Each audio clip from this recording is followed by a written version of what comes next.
Good afternoon.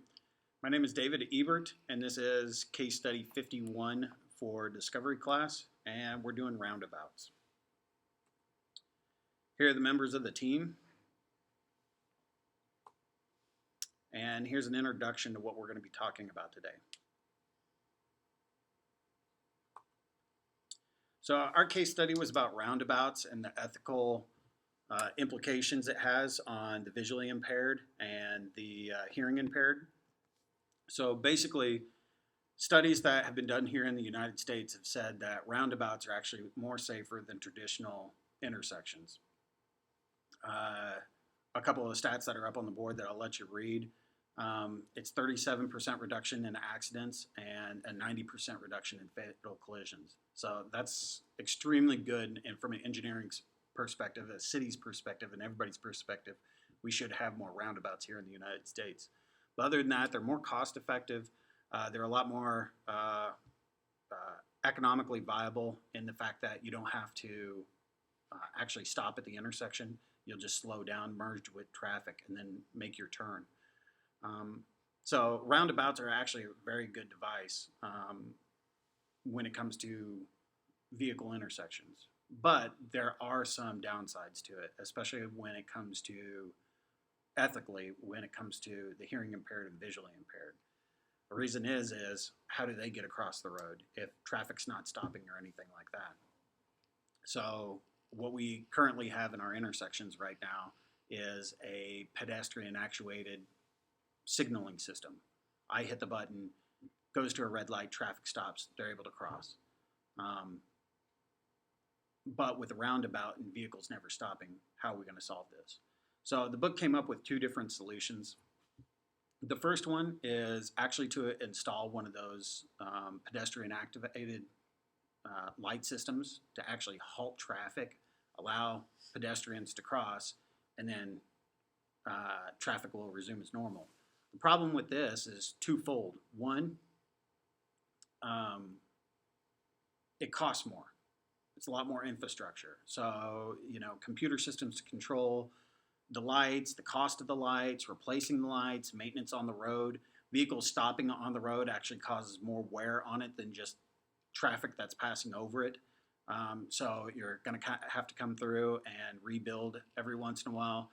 So that's only one solution, but it does have increased cost, and it may be safer. It also adds a little bit of congestion to the traffic circle as well, in which they're just slowing down versus they have to actually stop for pedestrians crossing. The next solution that the book raises is actually raised crosswalks, and this would actually be infrastructure built up to where the vehicles will never stop, pedestrians can walk right over. This is actually, I believe, is the best situation. All right, so the first textbook question that we have is, what are reasons other than legal concerns might motivate an engineer to attend to the needs of the visually impaired?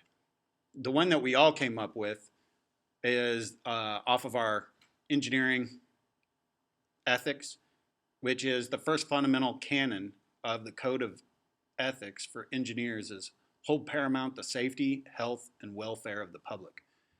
But for you two, are there any other reasons other than legal that you would make roundabouts more accessible? Anytime you can see a situation where you can ethically help as many groups and walks of life you can, I think an engineer must include those solutions for the better of the design. To go above and beyond to help the public, it's morally right to include those. Yeah, it's absolutely just the right thing to do. Helping everyone, helping the visually impaired in this case would end up helping reduce car accidents. So textbook question number 2. Studies indicate that drivers are much less likely to yield to pedestrians in crosswalks at intersections without traffic signals. What does this mean for the second solution discussed? Crosswalks. Well, if we're raising crosswalks, you know, you're building basically a bridge over this roundabout, or I guess street. Um, you're creating a visual block for the cars as they're going to approach this turn. So you're forcing them to slow down, which is, I mean, that's just creating a safer environment for everyone. That's helping both the visually impaired, because one, it's forcing the cars to slow down and look for pedestrians, and if they do get hit, the cars are going slower. But I mean, if they're going over a raised crosswalk as well, they're reducing their chances of getting hit. Right. The incorporating the raised crosswalks, it kind of factors out a lot of the ability maybe for the drivers and the pedestrians to come into contact, which makes it safer by a large amount.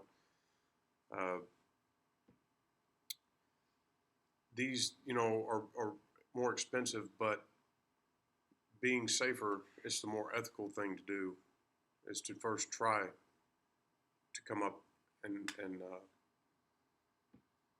build these types of crosswalks. Cool. Textbook question number 3.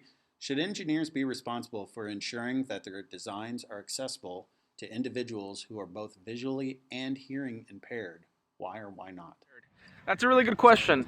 Now, here behind me, we do have one of the roundabouts here in Denton. It's going to be over here closer to State School Road. As you can notice, we do have a couple of businesses around here, a couple restaurants, practices, and at the same time, we also do have an apartment complex over here. Now, what does that mean? Here I am approaching one of the walkways for the roundabout. Now, in this location, I have seen that there are a lot more people crossing here roundabouts. There's a lot of dogs here, so there are definitely a good amount of people that definitely cross through here. Some of them could be visually and hearing impaired. So an engineer should definitely do a really good job to be able to accommodate for that in something like this. Again, right behind me, you're going to see a car do a roundabout right now. Another car is going to be going that way. It is getting a little later, so most of the crowd is already back at home, and it's getting a little chilly. But at the same time, this is an area that has both high traffic and also high pedestrians crossing. And we will also look at another area that has mainly traffic, not as many individuals crossing. And you're going to see that unlike this one right here, they went ahead and made it very flashy. Other devices that are going to help visually and hearing impaired people. Yes, no, like I said, it all depends on the location, if they're needed. If it's a location such as this, of course they are not needed. There really hasn't been any complaint about this roundabout here in Denton. Works really, really well. I do not see any traffic. A lot of traffic does go through here, but it doesn't build up. The other location, on the other hand, there are apartment complexes, shopping centers, restaurants, so forth. So of course they have to accommodate the people a little better. But that being said, this is me answering question 3 to roundabout. Thank you. Which leads us to textbook question number 4. So with the introduction of fuel-efficient electric and gas-electric hybrid vehicles, they produce very little sound at normal driving speeds and are thus difficult for the visually impaired to detect.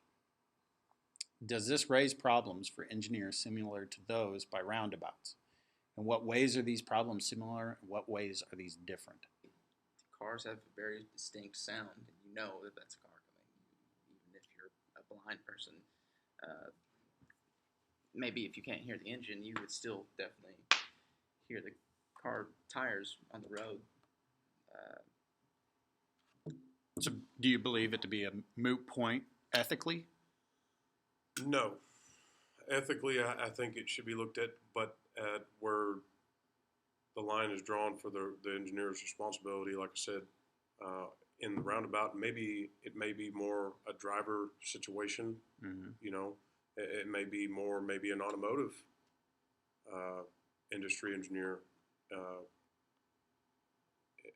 put that in their court at this point, because at one point there's not a lot you can do for that.